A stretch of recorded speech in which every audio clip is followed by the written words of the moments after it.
જય વિહતમાં મિત્રો, ઘણા દિવસથી સોશિયલ મીડિયામાં એક ચર્ચા ચાલી રહી છે, જે બાબતને આજે ચોખવટપૂર્ણ હું ગુજરાતની જાહેર જનતા નાત વિહોતર રબારી સમાજને એક ચોખવટ કરવા માગું છું કે 4 દિવસ પહેલાં મારો કાર્યક્રમ રામપુરા બંકોડા હતો.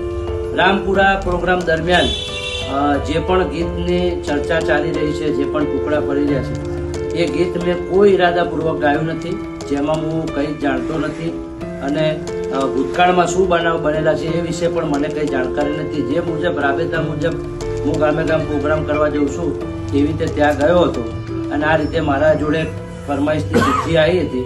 એ ચિઠ્ઠી હું ગાયો હતો. બાકી બિલકુલ નિર્દોષ છું, એ વાતમાં હું કંઈ જાણતો નથી અને કોઈ વસ્તુ હું હાથે રહીને જાત રૂબરૂ ગાયો જ નથી. જે મારા 4 ગામ અહીંયા હાજર છે, મારા ગામના શેરમાળા હાજર છે, મારો 150 ઘરનો ચેહરનગરનો નેવડો હાજર છે. બધા વચ્ચે હું નાત વિહોતર વડવાળા દેવ, વાડીનાથ મહાદેવ, વડોદરાની મેરડી, કાગવાના ગોગન, મારી ગોડાચરાની વિહતની 4 ગામની માતાની સાક્ષી સોગંદ લઈને કહું છું કે બિલકુલ નિર્દોષ છું. હું કોઈ જાણી જોઈને વસ્તુ ગાયો નથી. તે છતાંય નાત વિહોતર મારો માને બાપ છે, મારા સમાજમાં જીવવાનું છે, સમાજમાં મરવાનું છે. જો મારા સમાજના 4 દિવસમાં કંઈ બી લાગણીને ઠેસ પહોંચી હોય તો મારે સમાજની માફી માંગવા માટે હું 1000 વખત તૈયાર છું. મારા રબારી સમાજની બે હાથ જોડે માફી માંગુ છું.